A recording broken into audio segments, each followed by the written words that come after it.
ఇదివరకు ప్రభుత్వాలు మనం ఒక అప్లికేషన్ పెట్టుకుంటాం. ప్రభుత్వం ఒక పాలసీ డెసిషన్ తీసుకుంటది. బీపీఎస్సో, ఎల్ఆర్ఎస్సో ఇట్లా. అంటే మనం గనక తప్పుగా కట్టుంటే నిర్మాణానికి ఒక పర్మిషన్ తీసుకొని ఇంకో రకంగా కట్టున్నా లేకపోతే అనుమతి లేకుండా ఉంటే వాటికి సంబంధించినటువంటిది. అది సాధారణ ప్రజలు ఎవడు చేయడు. సాధారణ ప్రజలందరూ కూడా అనుమతులు తీసుకునే కట్టుకుంటారు.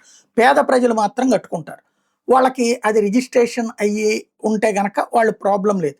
ఈ బీపీఎస్లు ఇట్లాంటి వాటి ద్వారా ఆ రిజిస్ట్రేషన్లు అయిపోయాక ఖాళీ స్థలాల్లో కట్టుకున్నాయి ఇట్లాంటివి ఉన్నాయి. అయితే ఇప్పుడు బిల్డింగ్ పెనలైజేషన్ స్కీమ్ కావచ్చు, ఎల్ఆర్ఎస్ కావచ్చు, వాటికి అప్లికేషన్ పెట్టుకోండి మీరు అని చెప్పారు.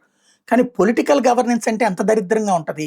పొలిటికల్ గవర్నెన్స్ అంటే రూల్ ప్రకారం అయితే గనక ఉద్యోగి 100 రోజుల్లో చేసే పనిని ప్రభుత్వ ఇది పొలిటికల్ గవర్నెన్స్ అంటే రాజకీయ ప్రభుత్వాలు కాబట్టి, అంటే ప్రజాప్రతినిధుల ప్రభుత్వాలు కాబట్టి ఇంకో 2 రోజులు ముందు అయిపోవాలి, లేదా వెంటనే 48 గంటలు అయిపోవాలి. కానీ రోజుల తరబడి పెరగడమే కాదు, ఇదివరకు అధికారికి ఒక్కడికి లంచం ఇవ్వాలి, ఇప్పుడు ప్రజాప్రతినిధి కూడా లంచం ఇవ్వాలి. దాని పర్యవసానం ప్రభుత్వం పెట్టినటువంటి దానికి గడువు అయిపోయిందని ఈనాడు జ్యోతి రాస్తున్నా అప్లికేషన్ పెట్టుకున్నోడికి కూడా దిక్కు లేదు అనడానికి సజీవ సాక్ష్యం తాజా వార్త. బీపీఎస్ డాష్ బోర్డు సమాచారం ప్రకారం మొత్తం దరఖాస్తులు 861 గుంటూరు జిల్లాలో ఆమోదించిన కేవలం 13, పెండింగ్లోనే 842. ఇంకెందుకు మరి బీపీఎస్కి అప్లికేషన్ పెట్టుకోవడం? పేమెంట్ దశలో 5, షార్ట్ ఫాల్ 1, తిరస్కరించినవి ఏమి లేవు. పోని ఇవన్నీ తిరస్కరించారనుకోండి. ఎల్ఆర్ఎస్ దరఖాస్తులు అయితే 3230, ఆమోదించినవి కేవలం 684, తిరస్కరించినవి కేవలం 45.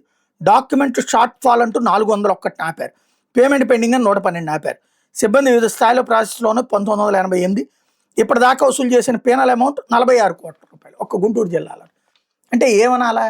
డబ్బులు వసూలు చేసుకోవడానికి శ్రద్ధ చూపెడుతున్నారు, అలాగే లంచాలు తినడానికి శ్రద్ధ చూపెడుతున్నారు, పని మాత్రం జరగదు. ప్రజలకి ఇది పొలిటికల్ గవర్నెన్స్ అంటే ప్రయోజనమా నష్టమా?